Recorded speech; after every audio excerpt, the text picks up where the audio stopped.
Of course, the former Republican congressman who used to chair the House Financial Services Committee, Speaker Pro Tem, is with us right now. Mr. McHenry, welcome back. I wasn't planning to talk to you about this, but our audience should know that you do a lot of work out in Silicon Valley now, and you're a big player in the corporate space. You probably have a much better seat for this show than a lot of investors do. When you hear questions about the durability of this AI build-out, the race against China, and the questions of what inning we are in, what are you hearing?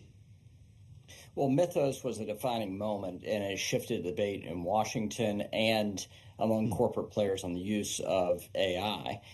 We see the token tracking that every corporate is now engaged in. CFOs went from spend at all cost on AI to now let's make sure we're getting something for this engagement and this extraordinary cost on tokens going to the frontier labs. So we've seen a large shift this calendar year, distinct from what we saw last year. Last year was all about the build and the competition with China to make sure that we're ahead. This year, we're seeing a shift post-Mythos to ensuring we have competition on the frontier and in the second generation and on with the use of AI and the rising use and need for open models and open weights so that we have open source as a key player to balance out this rising cost of AI usage. So there's a lot happening here.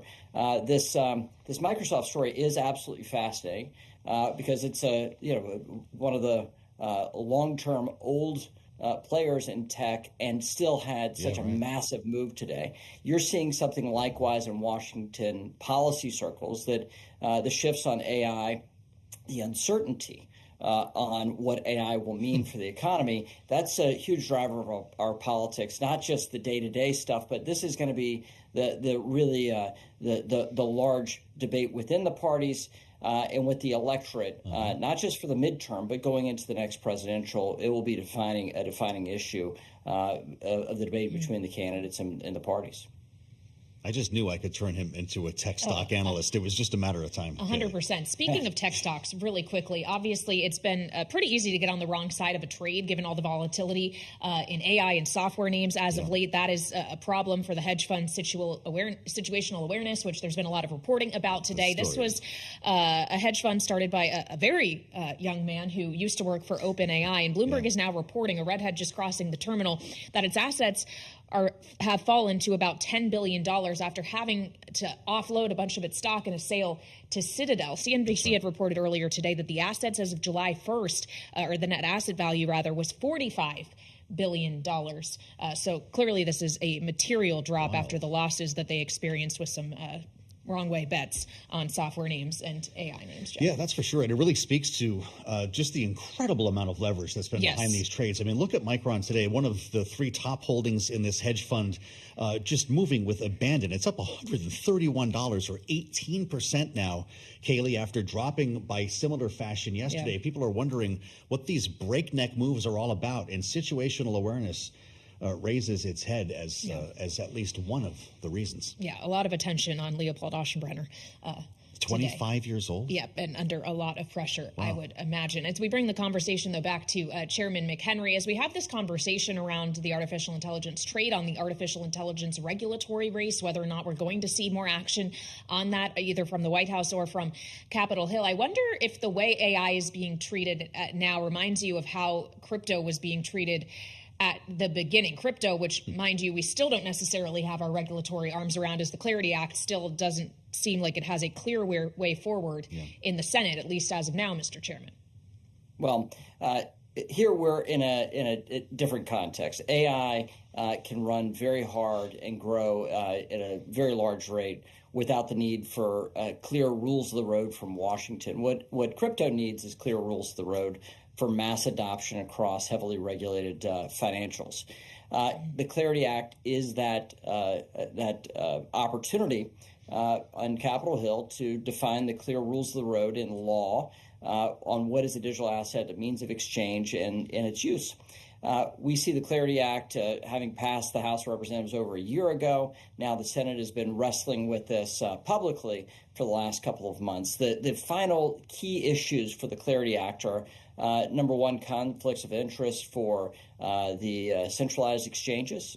Number one. Number two, law enforcement, the clear definition of developer protections for open source software developers and DeFi. And then third and finally, and most importantly, politically, is the debate around ethics.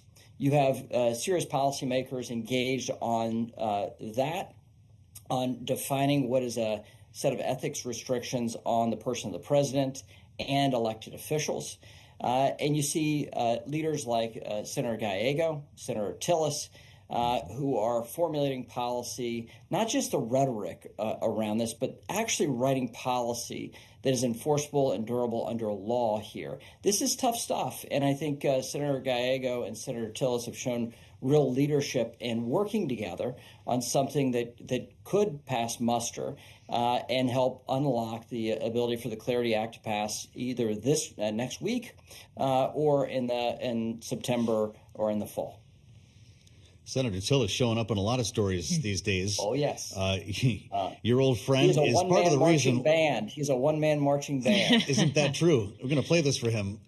Tell him we had this conversation because the president wants his attorney general to be confirmed. Todd Blanche, that confirmation vote has been postponed because of Tillis and John Cornyn, both of whom not great fans, I guess, of the president and vice versa. He primaried them, and they're giving him a hard time back. They want a piece of paper that says there will be no anti-weaponization fund before they nominate or confirm, I should say, the nominee in this case. President Trump posting on Truth Social, he might just withdraw the name over this.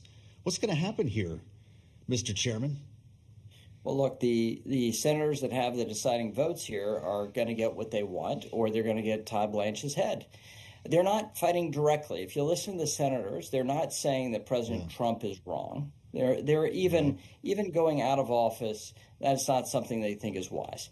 What they're saying is that the president is being ill-served by his advisors. That is what you're hearing from Senator Cornyn, Senator Tillis.